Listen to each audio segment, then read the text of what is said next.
The London UltraCab this week. We have the hugely talented DJ and music producer who's worked with artists such as Manuva, Hardfire, Ragga Twins, Tippa Irie and many more. We got WRONGTOM in the back. Alright mate, how you doing? How you doing, my man? Yeah, pretty good. Listen, thanks for thanks for joining us in the cab, and we're gonna have a nice little kind of chinwag and cover some nice history. Let's do it. So the first kind of two questions I ask is basically like, where are you from and what was it like growing up as a kid? I was born in Wimbledon and I grew up in a little backwater just outside London called Stoneleigh. Stoneleigh, yeah? Yeah. Yeah. Which is literally the end of my street was the border of London. But so my folks, well, my mum's family are all from South London. I was going to say, where we are now, they're sort of from this neck of the woods, aren't they? Like Waterloo. My mum was literally born at St Thomas's down there. Right. And she grew up around Battersea. My granddad's family were all from Battersea. And my nan was from Lambeth Walkway. Doing the old Lambeth Walk. Yeah. And then, doing the old Lambeth Walk. And and then they moved further out and wound up in the burbs. And and then I ended up there. Actually, I grew up on the same street as my nan and granddad, so I always had really close ties with my family. Yeah. And I think when I was a kid, when I was growing up in that spot, you kind of there was this choice of to either, a lot of people I knew gradually worked their way out, went out into the green belt, into Surrey. But I was always more interested in what was going on in town. I always just felt it was a bit boring and homogenous.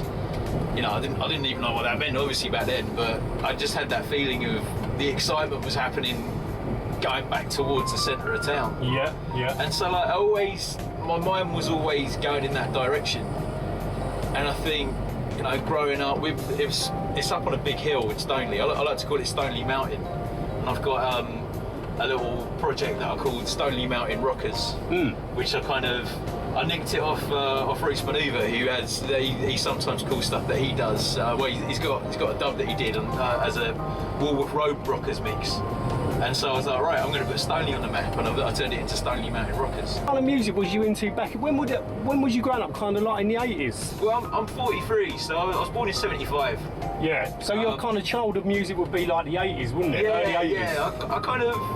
I think I started quite early with music because I'm the last of a few kids, and my big sister's 14 years older than me, so she was an original punk in the sort of 76, 77, and her boyfriend Steve, who she's still with now, I think they got together in 76. He was a punk as well, and he was in bands and played records and stuff, and he was quite a big influence at the time. So was he an influence on you? Yeah, absolutely. Right. In fact, I actually remember, I think it's my brother's doing, I've got an older brother, he's like 3.5 years older than me. And in the mid-80s, he actually said to Steve, he got him to lend us some records. And I remember that stack of records really clearly. This must have been about 1984, 85. It must have been 85 because it had white lines in it. And there was stuff like Atomic Dog by George Clinton.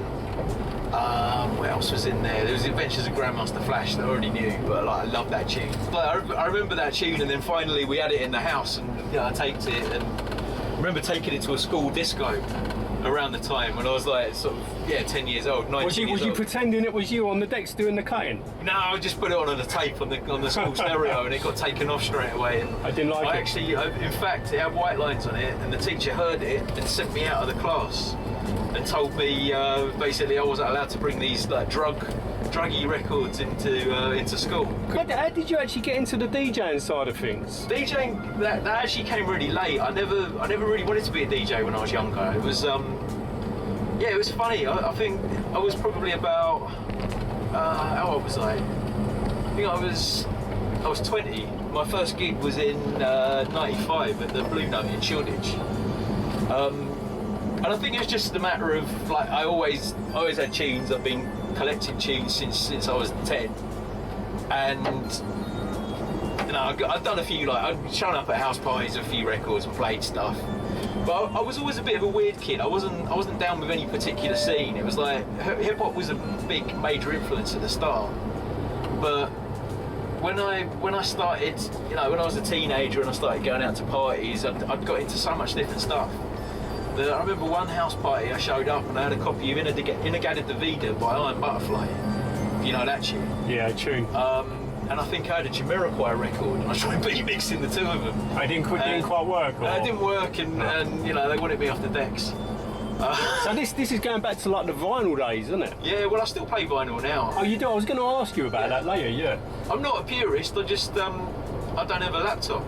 Yeah, so you got no choice? Yeah, so like, I think, I did try it a little bit of laptop DJ and I had Track to Scratch, but I'm so used to picking up my records, you know, sticking like 80 records in the box and knowing what the sleeves look like, even though like the top, the spines of the sleeves, that I just kind of, like, I started looking at a screen, I couldn't really take it in, what I was supposed to be playing, and I'd panic. Tom, did you ever go at the old cutting and scratching as well? Yeah, I was never that great at that either, you know, it was, I had, like I said, I never really wanted to get into DJing. I actually, the first thing that I wanted to do was rap.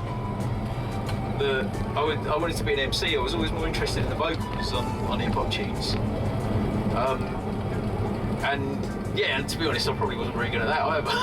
But I gave it a go. I gave that more of a go than anything else anyway. And I did what, the MCing? Yeah. I used to MC in a live band for a bit, a couple of live bands actually.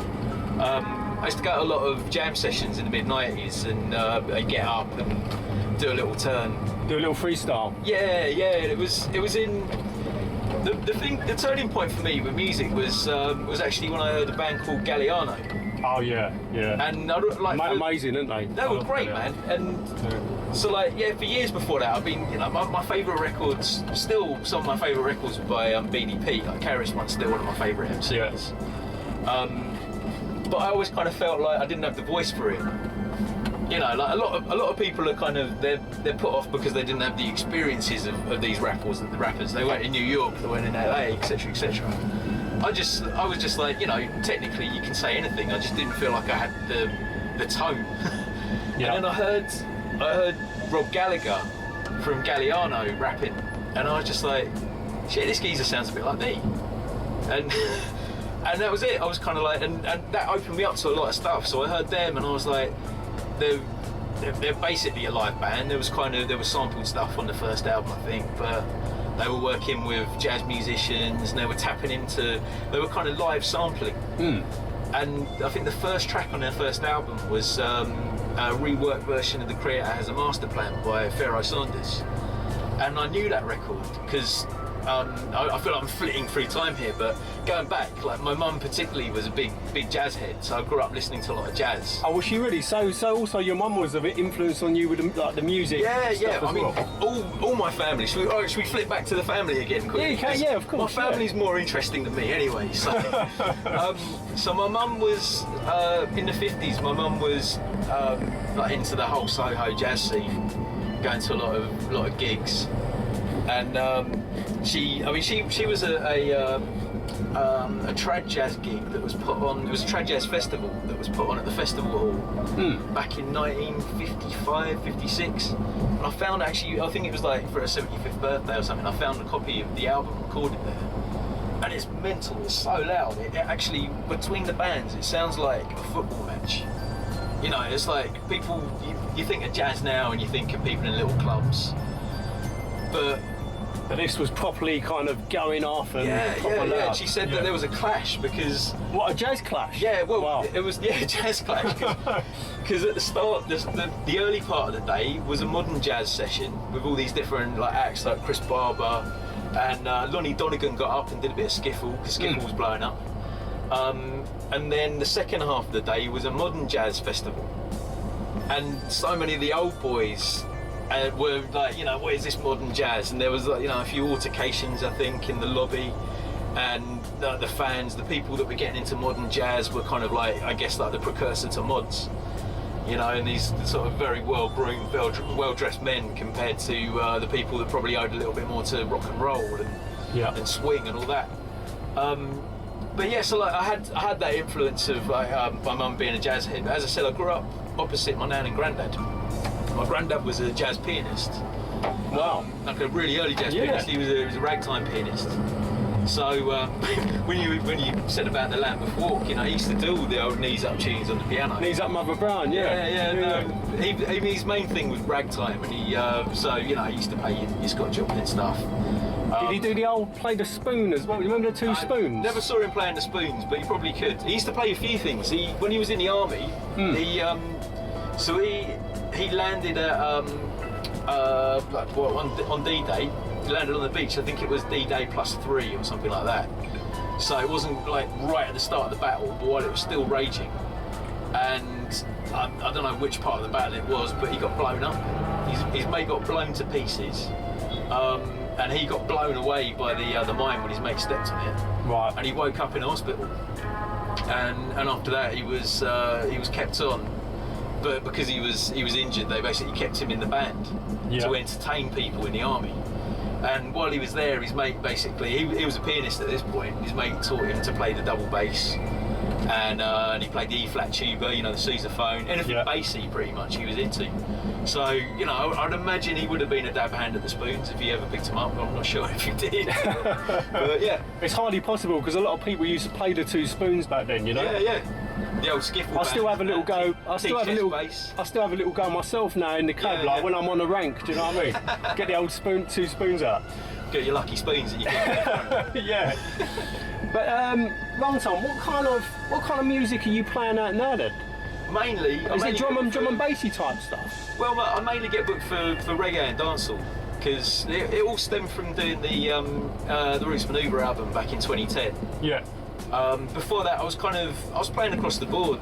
I mean, when I first started playing out, back in the mid-90s, it was at that time, it was, you know, Ninja Tune was big, those sort of tunes, like kind of instrumental hip-hop beats and stuff like that. And then Big Beat came out and at the start of that, but I was always mixing in kind of funk and soul and the old reggae tune, and so like I said, from word go, I've been collecting tunes across the board. So your kind of musical taste is really vast. Yeah, I just like good tunes. Yeah.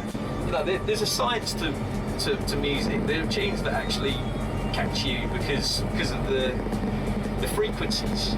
You know, I mean, that's why Stockaken and Waterman were so big, because one of them at least was basically a scientist about it, and he worked out how to make music that get a reaction. I mean, when they brought out Roadblock, I mean, everybody couldn't believe it was produced by them. Yeah, Roadblock's wicked. And what a tune that is. Yeah, it's a go-go tune, isn't it?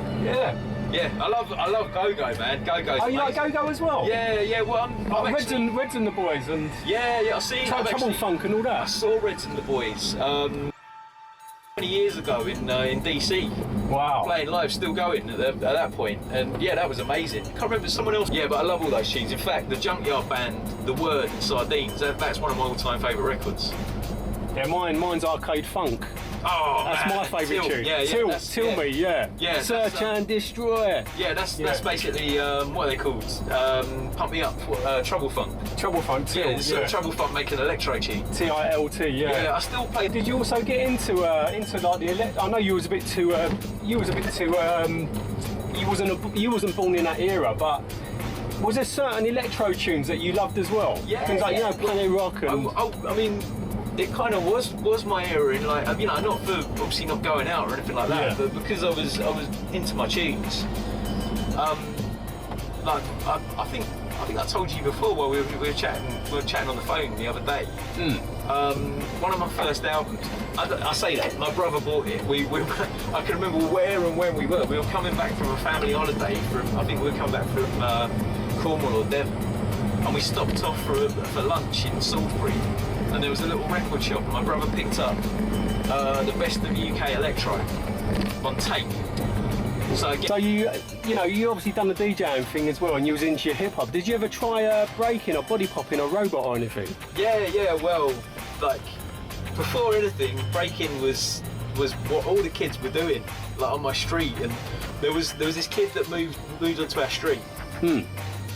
Cut a long story short, like growing up in the 80s in the suburbs, it was the era of white flight, and a lot of kids were coming through from the inner cities and coming out and living on the cusp of Surrey And then when they got a bit more money, their parents would like move them further out. So I had a lot of mates that passed through. And this one family, I think they were called the Rolks. There was one of them. There were two brothers, and he kind of brought hip hop to the area. I mean, my brother had already been listening to it and all that. But this kid, like, he did a bit of graph and he breakdanced, and we all started doing it. So we get the lino. It wasn't lino. We get like we didn't have any lino. We had like just cardboard boxes we put down on the pavement and do it on cardboard. And I was like I said about a lot of things, I was probably pretty rubbish, but I used to like doing it. My brother was better than me. And what year was you trying to break in? What, like 84? Yeah, 85? 84, 85. Yeah, around that time, basically. It was around the time I was listening to all that stuff, UK Electro and all those tunes. Yeah, I distinctly remember one time we were in our back garden, we had the cardboard down on the concrete floor there, and we had Tour de France on by Kraftwerk. And I remember like making up my own shit, kind of body popping, and then I'd pretend I was filming them. I had like an imaginary camera as part of my dance move. Yeah, those were good days, man. I used to do a lot of that, and then, you know, I've tried every aspect, all the elements of hip hop I've tried out. So you dabbled with a bit of graph as well? Yeah, graph, yeah. Did you have nice hand stuff? The first thing I did with graph was I was sitting watching what's the film? Not Breakdance. Wild Beat Style. Street. No, watching Beat Street. Beat Street, yeah. Yeah, and we got Beat Street out on video, and I was sitting there, and I used to draw anyway. And I drew I just did an outline with some chains breaking around the words hip hop. This was probably when did Beat Street come out? Beat Street was 84. Right, so it was probably a little bit after 84 because we were watching it on video. So it was probably like the end of 84, start of 85, something like that. And I did this little outline, and I did another one that just said break. And my brother came up and he said, "You've spelt break wrong." Was it B-R-A-K-E? Yeah, I think it was something like that. Yeah. Instead of it should have been B-R-E-A-K. Yeah, I think it was actually it was probably dumber than that. I think it was B-R-A-E-K. Even worse. Something like that. And yeah, and it was sort of I was a bit disheartened, but I still, you know, I gave it a go. And then in the 90s, I started going out and painting a bit. You know, I racked a few cans and went out and painted, and then I met a few. When I went to art school at Camberwell. I was never good at it. I was quite good on paper, but my can control was pretty rubbish. Yeah. But you know, I still mates with a few graffiti heads. I know rough pretty well. Yeah, and I know a lot of probably more like your generation. A lot of like the generation before that were doing it in the mid '80s. I know some of those boys still. Oh, do you? Yeah. So like, yeah, I'm still in touch with those guys now. I still love my graph. Just all those things I tried out, and I kind of worked out which ones I was good at, which ones I wasn't. And you stuck with the ones that you liked. Yeah, and I think I realised that the thing that I liked the most was the tunes and making the tunes. You know, so I went into production, and then somehow I went from kind of being into hip hop and rapping to just I got lost in it, and I wound up making dancehall. Yeah, I totally loved electro, and I think that's the whole thing with, you know, like when hip hop took over and that became more popular, and dancehall at the same time. Obviously, dancehall was becoming electronic around the sort of mid to late 80s, and I was just really into electronic music at that point. You know, and like the pirate stations as well. Yeah, absolutely. What was you listening to? Was you tuned into like Invicta or JFM, the early ones? We had the ones I remember. So Lixton ones. Remember Lightning FM? Used to listen to that a lot. Do you remember Lightning? I do actually remember Lightning. Yeah. Yeah. Who was on Lightning? Did you get Kiss as well? Yeah. Oh yeah, Kiss obviously. And Smart Boys. Used to listen to Smart Boys FM. How about like Centreforce and Sunrise? Yeah. Oh God, Sunrise. Jesus, I can't remember who was on which one now. Who was on Centreforce? I can't remember, but I remember tuning into it and finding out where the rave was going to be. Usually meeting off a junction, whatever, off the M25. Yeah, exactly. And that was so I was listening to all of them and knowing that my brother was going out doing that. You know, but we used to tape all those as well. I've still got a tape somewhere of Lightning FM. It was Mike Anthony used to do a hip hop show on Lightning. And it's Gunshot in Session. So what kind of reggae, reggae was you into reggae sounds? The thing, I think the first stuff that really spoke to me was when I heard Smiley Culture on Top of the Pops. Because I think you'll remember this better than me. Like reggae in the '80s was everywhere. It was on the charts, It was people go now. They're like, oh, how did a white guy like you get into reggae? And what with the specials and stuff like that, like Ghost Town at #1 in the early '80s. That sort of sound wasn't alien at all. It sounded like, to me, it sounded like London. And I think by extension, it sounded like British music. Which is funny because now you obviously, especially in this day and age, you've got so many racists that wouldn't take too kindly to such a statement. But to me, it was very much the sound of multicultural Britain, and particularly just London on my doorstep. So, the reggae scene was one of the kind of like underground scenes at that time. Do you know what I mean? Yeah. And it's like you think like punk was a big underground scene, but it died out as punk proper really quickly. Whereas reggae is it's continued. Exactly. Even to today, might even be bigger today than what it was even back then. Yeah, it's funny that it's probably I'd say it's has a huge worldwide reach now. It's obviously got more commercialised. Yeah. But the funny thing is, it's not in the charts. No. Right. That's the bad thing. It was it wasn't commercialised, but Smiley Culture was there on Top of the Pops. Yeah. And other tracks. I know. Do you remember Eddie? Was it Eddie Grant, wasn't it? Electric Avenue. Yeah, man, I love Eddie Grant. Genius. Electric Avenue. Do you know what I mean? Brixton. Yeah. I mean, Eddie Grant, go back further than that. He was an electronic pioneer, wasn't he? With stuff like Nobody's Got the Time. Yeah. Time Warp. That was, what was that? 1977. I think the original version of it, the vocal version, he made in 1975, and it predates Donna Summer. I Feel Love.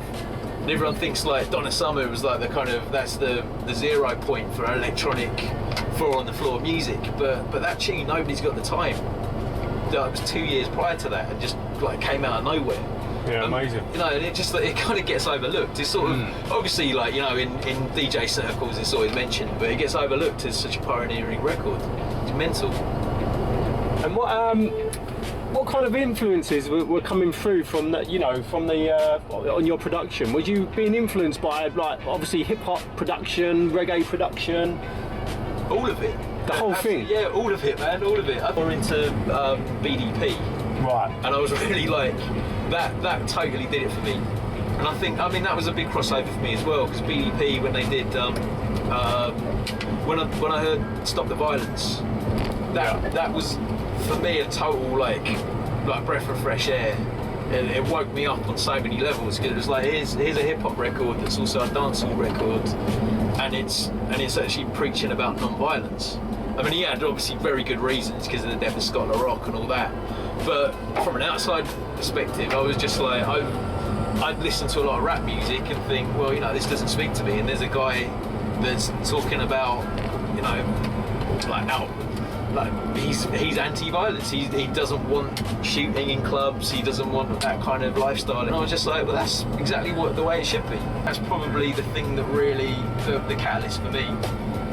That kind of cemented it. Yeah. And what artists have you worked with? Oh God. I know you've worked with Tippa Irie from. Yeah. Tippa was great, man. Tippa actually, I got involved. I don't normally do this sort of thing. I don't really agree with sound clashes. It's I get it. It's a massive part of the culture, but for me, competition in music just doesn't seem to be it doesn't seem to make any sense. I got into music because I was into, I wasn't into sports. I was shit at sports, and it was I like art and music and film and stuff like that. But anyway, so we did this sound clash organised by a rum company, just a big PR thing. And it was actually just going to be a friendly, a few of us there. I had my mate Curtis Lynch that runs Necessary Mayhem. He was going to be going up against me, and he asked Tippa to be his MC, and I got Ragga Twins, and Ragga Twins had to run off. It all got held up, and they had another gig, and they had to run off. Right. So they didn't get to. No, we did it. We did it, but they sort of, you know, they did their bit, and they were just kind of like, I think they same as me. They were just like, this isn't proper, you know, it doesn't really matter. And they dashed off, and then Tippa stayed for the last bit, and I had to basically like stand there on my own with Tippa basically showing me who's boss. Tippa and Curtis together, and it was like, well, this would be embarrassing if it wasn't. What they were doing was amazing, and they're good people, and they're my mates. So I'd never actually, at the time, I'd never met Tippa. We'd spoken online, but I hadn't met him. So we're sitting backstage, and he was charming, man, absolute gentleman. And we chatted away, and he was like, yeah, I'd love to do some stuff with you. So yeah, sure enough, I sent him a rhythm. He said, I've got something for this, and put it down really quickly. I mean, Tippa's one of the legends. I mean, I remember seeing Saxon, and this was late 70s, very early 80s, in New Cross and around South East London and Brockley and that. Yeah, so it was Tippa, was Maxi Priest there? I got no, I mean, I was a little kid, I was like, you know, 10 or 11 years old, right. So, you know, but all I remember was like, you know, hearing the bass and like, checking it out when I was a kid, just sitting there, like, literally being blown away. Yeah. I mean, Tippa must have been a kid basically back then. That's the mad thing about all these people. They were all kids, really. They were all teenagers when they were doing it. These tunes that broke the mold, that changed history, were done by people that were, you know, like more than half my age. Mental. It totally is. And you've also, you obviously, you've done a lot of work, quite a bit of work with Ragga Twins as well. Yeah, well, I've just done, last year we released an album, was it last year? Yeah, last April we released an album together. Big shout out to Flinty and, yeah, those boys. D-Man, yeah. And their brother Super Dan. Yeah. And as you know, I've had them in the cab interviewing them. They're great guys. Done a wicked 10-minute freestyle. Did you see it? Yeah, I did, man. Yeah. Had the cab rocking. Yeah, they're you know, like you get them on the mic and they just go for it, and they're unstoppable. Yeah. Amazing talent. Yeah, lyrics for days, man. Yeah, unbelievable. And who else you worked with? Hardfire as well. Yeah. Hardfire was kind of that was like my baptism of fire in the major side of the music business. So I just come from, I've basically lucked out a lot over the years. I've just kind of bummed around doing whatever, just playing music and trying to make music and just doing stuff against all odds, not being technically trained at it at all or anything like that. I met Rich, the singer out of Hardfire, down the pub when I lived in Kingston. Kingston upon Thames, and he was living down the road. He used to hang out in our local pub, and I think it was my flatmate used to work with his neighbour in a shoe shop, and met him and introduced us, and you know, I was teaching myself to produce music at the time, and he was looking for something new to do because his band Contempo were right into a hole, and he was just, he just said, let's work on something together. Do you want to come and do some remixes and stuff like that? And while they were building up and trying to get a record deal, I did a couple of kind of dubby mixes, and I was lucky enough to be kept on board when they signed a deal. So I wound up touring the land. We went all over the place. Wound up in Shanghai out in China, all over the shop. Yeah, that was incredible. So was that one of your kind of big highlights? Yeah, I'd say, as far as experiences go, I mean, really it was just, I was kind of coattailing to a degree. They sold the records, they had the fan base and that. I was just lucky enough to be kept on board. So they just got me to come on tour with them. I used to do this 4-deck thing before they played. So yeah, for the half an hour while all the gear's being set up, I'd come out on stage with 4 decks. Really? What? And you was mixing 4 tracks? Yeah. So I mean, most of the time it's probably like 3, and then I get the last one in to start the next section.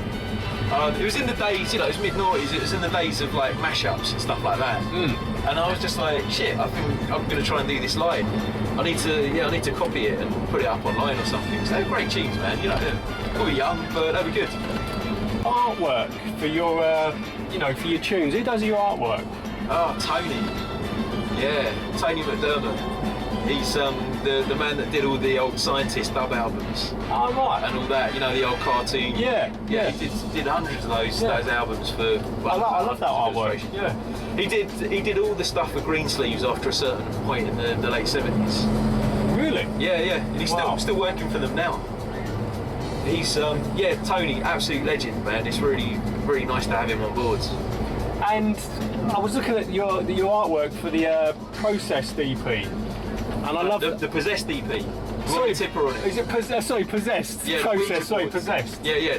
And I love because it's got that Ouija board kind of look. And for people that don't know, the Ouija board, I think come out, was it 70s? It was like a game, wasn't it? Yeah, you used to basically like try and call up the spirits. Yeah. So whose idea was that? I think Ouija boards go back. It might have been before then, isn't it? Oh man, Ouija go back a long time, because there was in the early 1900s there was a photographer in New York that used to take photos of the crime scenes. I don't know if you've ever seen them, like old, probably like I think it's, well, we're talking like 1920s or something, and you'd see people like lying in the street, you know, like shot and stabbed or whatever. And there was always this guy who was known as Ouija, and he was called Ouija because people thought he must have a Ouija board to like get to the scenes of these crimes, but it turned out he had a little radio, like in the early days of radio, I think, and he, like, you know, he found out where these things had been reported, and he'd get down there sometimes before the police, and he'd be photographing them and selling them to the papers. So yeah, Ouija boards must have been around, you know, at least at that point in the early 1900s. I don't know, that's got to do with me. but anyway, top tip, check out Ouija online. So who come out with the idea to use that as a kind of, you know, for the artwork style? I know, that was me. It came from, do you know, it came from that. It's a one rhythm EP, basically. I've done a version of that rhythm with Demas on our album together back in 2012, and then he recorded another version of him just kind of. We actually did a cover of the Monkees. What track? It's called She Hangs Out, and he changed it, so it's called Susie Hangs Out, and it's great. And then he did another one of just him chatting on the top of it and doing a little freestyle. And so I put the freestyle version on that EP, and then I got Ragga Twins to do a version of juggling on it. So there's an update of juggling on this rhythm. And then I got another mate, Desta Zion, he came and did a nice, really sweet, smooth kind of lover's vocal. Got a horns mix with my mates, who I call the correctional horns. And then to cap it off, Tippa showed up with his track called Afraid of You.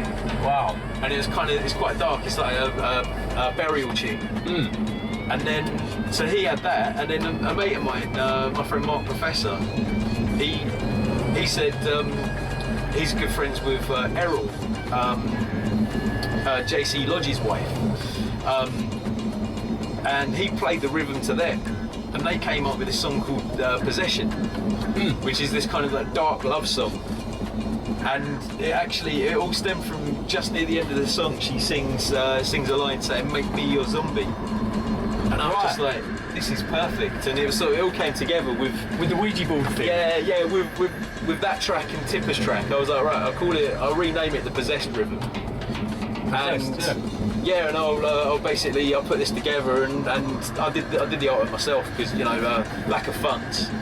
I knocked up a copy of the Ouija board, and I basically illustrated myself playing with a little synth box. I see that, on the cover with I've got a quiff and all that on there. So I just did it in the style of that. What I wanted to do, if I'd had any budget, I would have had it actually printed on wood and had a special Possessed EP Ouija board made up. Do like a limited edition? Yeah, just and photographed it and used that for the cover. But unfortunately, you know, there's no money in this business these days. And True Thoughts that I'm on, they're a great label, but obviously, you know, when I make marginalised music, there isn't that much of an audience, so we've got to cut corners. And you know, if we want records to come out, it comes down to that. So I knocked it up on Photoshop, and I think it looked all right in the end. So when did Possessed EP come out? That was 2015. You right there? No, that's all right. He's Bit of bus through there. yeah, just about. I was breathing in. Close. Yeah. So when did the Possessed EP come out? Yeah, 2015. It's 3 years ago, that one. Sorry, I worked I called it Processed. Yeah. I don't know why I called it Processed. That's all right. You know, it's a live interview, isn't it? So, I think a lot of people don't expect those kind of you know, dark-natured themes in dancehall and reggae, but I like kind of breaking the mould a little bit. Name WRONGTOM. Yeah, here we go. Is it a long story or? It's longish. You know, I do the truncated version. I used to get nicked a lot. Did you? Yeah. Was you guilty? No, never. Of course, whoever is. No, I used to get pulled over or nicked for things that I never did. Right. So I was always getting pulled over, like in my car, constantly. Sometimes by the same copper. And there was one guy particularly that just seemed to have it in for me. He was just convinced that he was going to get me for something. I think he was just, you know, he was so obsessed with the idea that I'm up to something. And these are the days when I used to have locks. I used to keep my locks in, in a big hat. Oh right, yeah, the old dreads and that, yeah. You know, and it's just the whole. You know, there's a lot of slightly prejudiced police, unfortunately, and this particular one was just convinced that I was. He had it in for you. Yeah, I was like some constantly stoned dread. Yeah. Basically, and the funny thing is, I don't even smoke weed. No. I don't drink. I was always driving because I don't drink, so I was always a designated driver. Yeah. You know. When you picked on the wrong person. Yeah, and that's it. And it actually. It came back to my dad joking about it, because one copper one time when he came to kind of sort out the situation, the copper just kind of laughed and went, he goes, you here for Tom Robinson? And he went, yeah. He goes, oh, we must have nicked the wrong Tom Robinson. So the wrong Tom, yeah. The wrong Tom, that's where it come from? Yeah, and I formed a band in the late 90s called Wrong, and we actually had a tune in there where it was about being nicked, and we had a breakdown in the middle with everyone chanting, you nicked the wrong Tom Robinson. and it's kind of stuck. When the band split up, I adopted. You carried on the name? Yeah, I just thought it was a good DJ name. And it's got some negative connotations that I've often thought maybe I need to work on this and find, you know, move on, come up with something more positive, but you know, nothing seems to stick. So. This is probably one of the hardest questions you're ever going to get asked. Okay.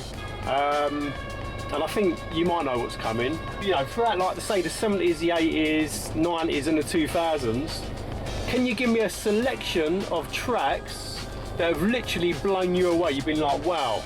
They've been like, you know, and ones you've maybe used in some of your sets. Yeah, all right. Wow. I mean, I kind of mentioned a few already, like Stop the Violence, obviously, and Zero from the start of Electro UK, that track, Real Time Orchestra. God, bloody hell. Jesus Christ. That's some of the old reggae tunes. I mean, first time I heard Ragga Twins, man. You know, like the old 18-inch speaker. Yeah, wicked. Things like that. I mean, so I could sit here and just give you a list of Shut Up and Dance produced tunes. Yeah. Did you like Green Man as well? Oh man, the Green Man. Green Man, yeah. Yeah. I mean, that uses that. It's an old classical tune, isn't it? Yeah, it's a classical track. Yeah, it's beautiful, man. I love that record. And it was, I think Green Man was also a pub. I'm sure it was a pub in East London. It's still there. It's what's it called now? It's they do nights down there these days. Oh god, let me see. So tunes that blew me away. Off the Babylon soundtrack, you know, Hey Jar Children. Yeah. The tune off that. Yeah. The bit in Babylon when they actually put that tune on, he shows up with the dub plate, and they're in the archway in their little like studio lockup, and they all start dancing to that tune, man. That, like, I saw that when I was a kid, and I was just like, that's something else. I mean, Babylon was an amazing film anyway. Yeah. I mean, it's a cult classic, isn't it? Yeah. A London cult classic. And anybody watching this interview with WRONGTOM, if you haven't checked out Babylon, the film, then go and do it. Yeah. Because you're definitely going to learn a few things or two about the early kind of reggae sound systems back in London, back in the late 70s, early 80s. Yeah. It's Jar Shaka, Yeah, it's funny, isn't it? Because obviously it's like, it's a story, they're all acting, but it seems really real in so many places. I mean, using Brinsley out of Aswood for the main character, and he's good, man. He was a good actor, he should have done more stuff. Mel Smith as the racist. Mel Smith, that's right, the mechanic. Yeah, it's wicked. I love that film. Yeah, so when I heard that, I was just like, that tune, and it's Aswood's best tune, man. Incredible record. I was talking to Paul Gilroy, the writer that he wrote the book Ain't No Black in the Union Jack. Right. Yeah. And he's actually good mates with Dennis Bavell. And I played it. I think it was it was the 30th anniversary of the book, and I dropped that as my last tune, and he came up and he was just talking about how amazing that tune is and why it got overlooked by Warrior Charge when the film came out. Yeah. And yeah, it was fascinating, man. It was nice to know that there's other people that feel so strongly about it. But God, other records more recently. How about Kraftwerky stuff? Oh, Kraftwerk was great, man. I mean, Man Machine, so good. That track particularly, because I loved it. It's, who used it? Was it Funky 4+1? I can't remember. It's Rockin' It. You know, Rockin' It.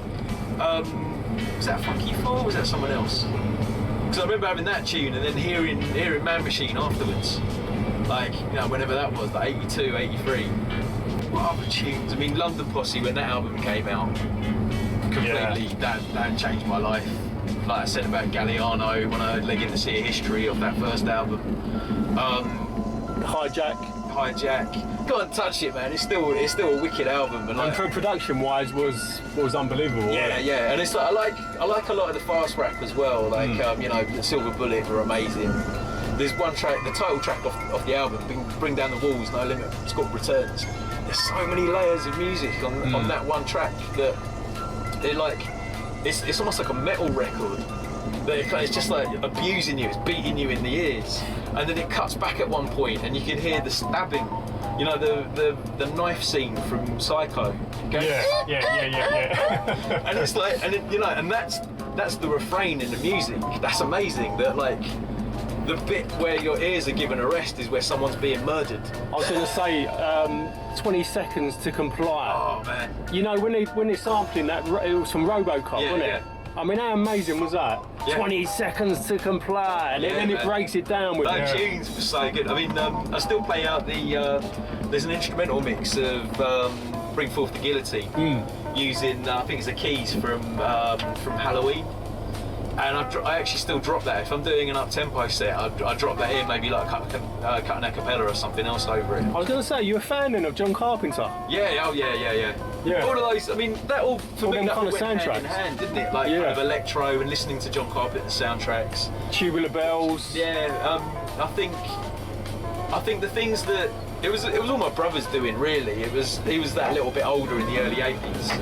And so all those things that he kind of brought into the house, so watching old John Carpenter films, kung fu movies, listening to those early hip hop records and electro and dancehall and stuff like that, all seem to fit together. And I think that's one of the reasons why I think like Shut Up and Dance. It did. It all went hand in hand. Yeah, you know like when I heard those sort of tunes, like the early days of rave, and I always preferred the kind of the darker side of the music. That really felt like the accumulation of all of those different things for me. You know, and I loved like the downbeat side of it. I loved Depth Charge when I first had that first Depth Charge tune, with Hando Jin. Hang One Son. Yeah. You asked for death by my hand. Yeah. Hang One Son. Yeah, all those tunes, man. Do you know what? I thought that was on the wrong. When I first heard that, I thought that was on the wrong speed. 45. Because I used to have to speed it up a bit. I wrote a bit about this recently somewhere. I was talking about how because I wasn't going out raving, those were always like the kind of, I guess, like they were sort of the post-rave tunes, weren't they? Home or whatever. But for me, because I was just at home. And also Renegade Soundwave as well. Oh, Renegade Soundwave, yeah. That was Phantom, wasn't it? Phantom. Yeah. Well, Phantom was the tune that I discovered them through. But then I heard their album. Their album's more of a kind of, it's like an industrial album. It's all vocal, and I think that helped me cross over into rock music, because I hadn't really listened to a lot of guitar music before that. And I went to college in 1991, and I went to college out in Thames Ditton, if you know where that is. Now I've heard of it. I hadn't even heard of it at the time. I remember going there, getting off the train and going, well, where am I? And I'm from the sticks as it is, but this was a village. So like to get there, I had to go into town and come back out again. And the amazing thing was, so I'd go up to get the train up to Rains Park, and I'd meet loads of people who were going there from like Tooting and Wandsworth and places like that. And I made a whole new set of friends. And like this is actually going back to what I was saying before about the whole kind of, when you grow up on the cusp of London, you have that choice of being a bumpkin or being a city boy. And for me, it was more interested in going further into town than going out. No disrespect to anyone that did go that way, but it just wasn't for me. I didn't like wide open spaces. Still kind of freaked me out. You prefer the old like smog? Do you know what I mean? Yeah, I like London smog. And I've been raised going to all these places in town and all that, and so I met all these people going to college that were from places further in, and I made friends with them, and started hanging out more in town and all that. I can't remember how we got into this. Where was I coming from? So listening to Renegade Soundwave, and it got me. I met some kids that were into like indie music, and into particularly the first guitar music I got into was shoegazer, just kind of psychedelic, and like really it was noisy without being too metally. And that was so like I crossed over. Listening to the Phantom had actually inadvertently got me into the kind of rocky style. Into like bands like My Bloody Valentine and the Telescopes and stuff like that. Do you like the Weatherall version of My Bloody Valentine? Yeah, what, the Glider? That, Glider. I can't remember what the Glider EP, I can't remember what the track's called, but yeah, that mix was amazing. Yeah. We used to put it on the jukebox in a pub near me when I was younger, because it was really long and you got your money's worth. Yeah. I mean, there were some amazing tunes back then. Yeah. All those tunes are like timeless, aren't they? Yeah. I mean, you could play them in 40, 50 years' time, still sound good. Yeah. Tunes that broke the mould, man. I mean, Sling Ting. There was like that tune came out of nowhere, and I mean, I guess to some people it probably does sound kind of hokey now. It's just a drum machine and a keyboard. Well, it's the drums on a keyboard. But to me, that still sounds like one of the most forward-thinking bits of reggae and dancehall music ever made. It's mad. Yeah, no, it's a tune. But then more recently, I still, there's this whole era of tunes where I came of age, but there's still tunes that come out that are just totally blow me away. And I mean, this isn't new now, but the one record that I dug out the other day that I realised was a massive influence was in about 2000 and when was it? No, 2001 I think it was. It was by a group called Anti-Pop Consortium. And they were they're basically, I mean, essentially they're a hip-hop group. There's 3 MCs and a producer. Well, actually, I think they all produced. And they're from New York.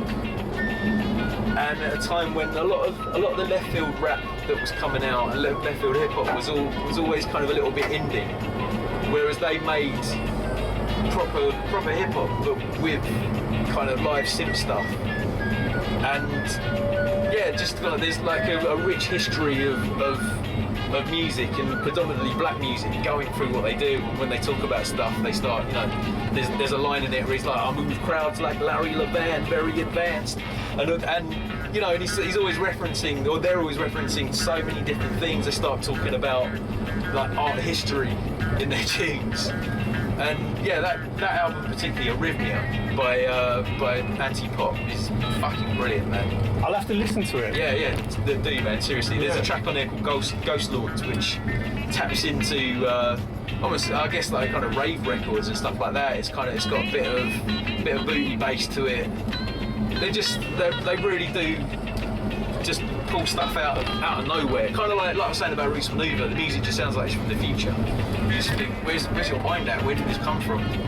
And Roots Manuva, man, when I first heard Rodney, I was just like, this guy, he's like a kind of a Dadaist as far as British hip hop goes. I mean, that tune Witness the Fitness. Yeah, man. Throughout your career so far, can you tell me about some of some of like the biggest highlights?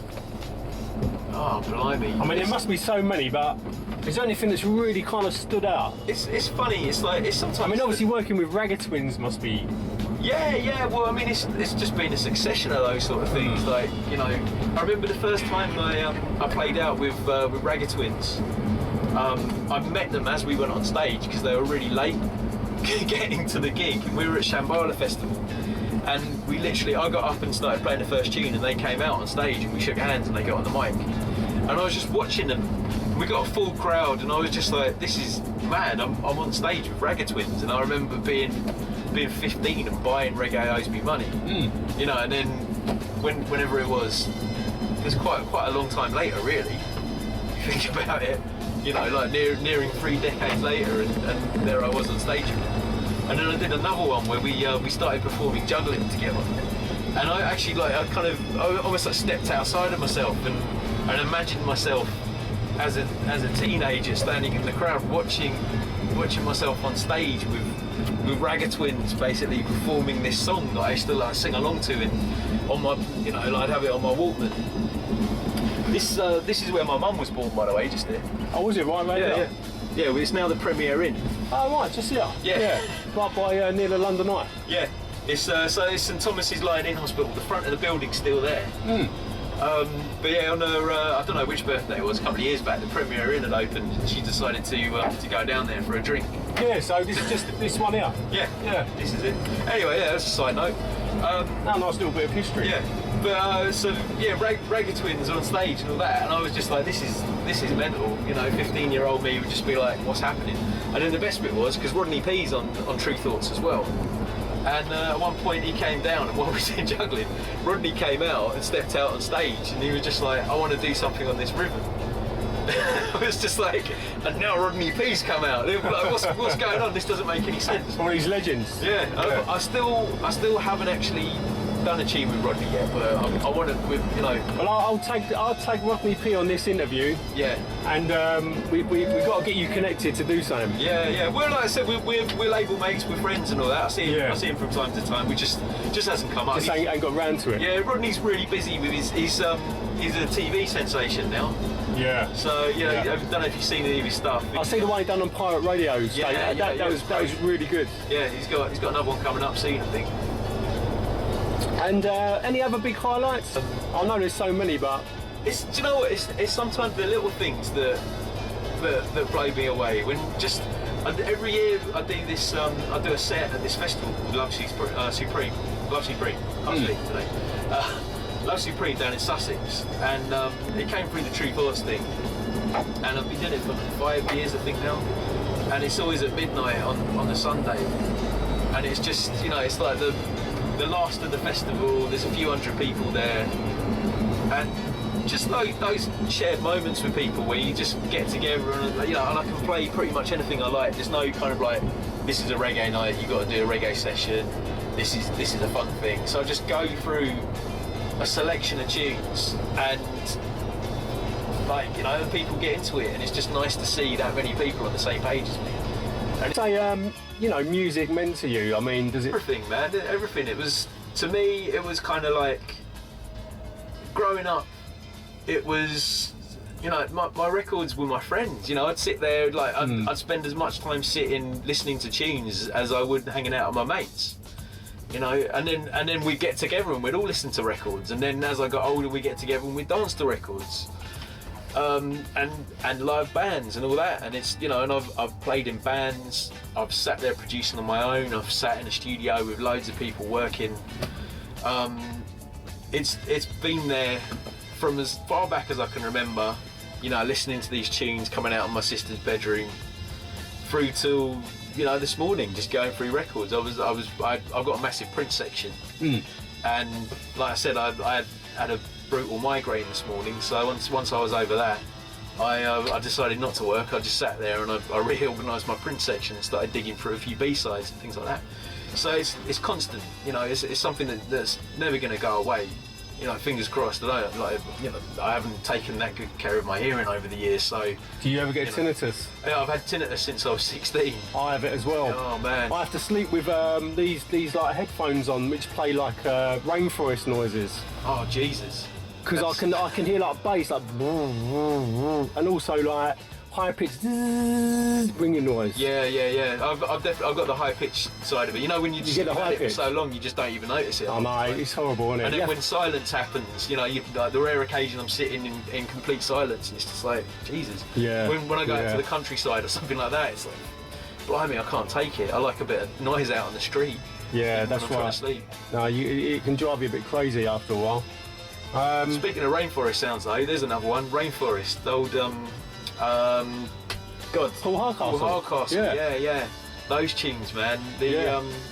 What was it? So there was a split EP, and one side it was 01, and then the other side was Paul Hardcastle. And I think Rainforest was on that one. But yeah, I mean that was music made in his bedroom in his mum's house in Leytonstone. Wow. Well, in Leyton, it's kind of just round the corner from where I am now. I only found this out recently. I was looking up some info on Paul Hardcastle and found a little clip of him going back to his house, or I think a photo or something he put up of him and his teenage son standing outside his old house. I suppose Paul was a little bit of an inspiration as well in some ways. Yeah, definitely, man. I mean, like, you know, 19 came out and all over the charts. That was massive, wasn't it? Yeah, everyone loved that record, didn't they? Yeah, no, it was a tune. And the currently up to as well now. What are you up to at the moment? Well, working on a few bits and pieces. Yeah. I've just finished off a remix project of stuff that I've remixed for True Thoughts. So like collecting some of the stuff that there's a few things that have only come out on digital, and it's always the way with any labels now. It's kind of like I really want it to come out on vinyl, but you know they don't always. So yeah, with fingers crossed we'll do a vinyl release. I think they're going to go for it. And I've got a few people to remix some of our stuff, so we got a nice jungle mix of one of the Ragga Twins tunes. I've got an old Benny Page remix of one of the ones I did with Demus a few years back that I'd really like to see out on vinyl. And yeah, so that's the next package that should be coming out, fingers crossed. And then I'm working on, I signed a three album deal with the label. So I've got another one to do for them. I'm a lot slower than I should be. Originally, I did the one with Demus in 2012, and my original idea was like I can do these albums like every 9 months or something. And then the Ragga Twins one came out in 2017. But that was, I mean, partly it was because those boys were so busy that it was hard to like. Oh, they're non-stop. I think just as we were about to start working with it, they did a track with Skrillex, and they suddenly, like, you know, everyone wanted to work with them. And so just like tough, all of us finding time to be in studio together. Actually, you're going to be the first person I've actually put this question to. My seatbelt off now, can't I? Yeah, you can. Yeah. It's getting hot. Yeah. So last and final question. I'm going to start asking this in my interviews from now on. What's your favourite biscuit? That's a tough one. Jesus Christ, favourite biscuit. That's a hard one. That's probably harder than the music one. Jesus, we could be here for a while. Oh, Gary Baldy. No, the classic. Favourite biscuit. Whoa. Nah, music's much easier to answer than this one.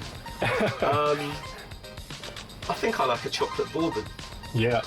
Chocolate bourbons are pretty good, aren't they? You can't go too wrong with them. No. So I like a cookie. And you like a cookie? I do like a cookie, yeah. Yeah. What style of cookie? What, a chocolate chip? Double chip? Chocolate chips. God, it's still like a chip. I'm thinking now. Go on. Custard creams. No. There's too many. Fig rolls. Come on, let's go a bit left of centre. Fig rolls are good. So are we going to go with the fig roll? No, bourbon. We're going with the bourbon. We're going to do the bourbon. Yeah. Right. So we got you on the bourbon, right? Yeah. And right, last one. Whenever I do these interviews, I always try and do like a little shout out to anyone you want to give a shout out to, like at the end. So is there sort of anyone you want to give a shout out to, or? Oh bloody hell! I know there's so many, or you can just say, you know, to everybody that kind of knows me and. Yeah, everyone, man. I mean, I've lost touch with so many people over the years. I've done so many different things and dipped my toes in so many different styles that. You know, and I've moved around a lot, and you know, I'd imagine some people might resent me for it, but you know, just I'm a bit of a musical butterfly in some ways. But I mean, yeah, there's just everyone out there, anyone that happens to come across this, you know, we've touched base over the years. I haven't forgotten you. All these people, you know, from my early days, all the guys in Free Bean Salad, my old friend Marsh in my first band, THX Nation, God, Demas and Demas and Kanan. Oh God, my old friend Meet Katie. Me and him used to live together. I wound up managing his record label, Whole Nine Yards, and we didn't even touch on that. No. I was involved in the breakbeat scene for a bit. Right. Right. Yeah. Meet Katie. He gave me a big step up in the industry, and yeah, I wouldn't be doing what I'm doing if it wasn't for meeting him and his little gang. Yeah. Hard-Fi, obviously, Rich, totally, you know, there was no reason for him to keep me on board when he did, and he was just like, no, come and keep working. And I got a lot of good work from those guys, and we had some good times. And Steve out of Hard-Fi, the drummer, is still, he was one of my best mates before the band formed, and he's still one of my best mates now. That's nice. Yeah. You know, what else can you say? My family for putting up with me, my girlfriend for putting up with me all these years. Yeah, and our little kid Avery. Yeah. You know, one day he might see this and be like, "God, Dad, you done off talk." Yeah, you should become a London black taxi driver. I've thought about it, mate. I like, you know, I've said before, I drive everywhere. It's come up. I've actually considered it. Like doing the knowledge. Yeah. And listen, how can people get in touch with you? If anyone's watching this and they want to like work with you, or they got any questions? I'm my website's wrongtom.eu, which I set up after the fiasco of Brexit. my .com went down, so I was just like, .eu seems about right. Yeah. I'm on Twitter at the Wrong Tom. I'm on Facebook just as Wrong Tom. Yeah, you can find me on all those things. I'm not on Instagram. Probably should, because people keep telling me that's where social media's at. But yeah, all those things. Well, listen, Wrong Tom, it's an absolute honour having you in my cab. I had a great chat with you. Cheers for getting us on. No, I really appreciate it. And listen, anybody watching this interview as well, try and kind of subscribe to this channel, because I've done loads of interviews already with like Ragga Twins, yeah, man, Jumping Jack Frost, Blade, MC Blade, Mastermind, DJ Pogo, Cutmaster Swift. I've got loads more to come. Even Alan McGee. Alan McGee from Creation Records, yeah. How can I forget Alan? Yeah, I mean, Alan McGee. How did we forget Alan? I know, a great interview with Alan. And I'll tag him in on this interview as well. I'll get him to watch this. But listen, Tom, absolute pleasure to have you in the cab. I hope you've enjoyed it. Yeah, it's been great. Has it been quite like relaxing? Yeah, it's a little bit hot now. But yeah, it's been warm. Right, Governor, well listen, I'm going to get you back to the station. Wicked, man. And drop you off. Sweet. All right? Cheers.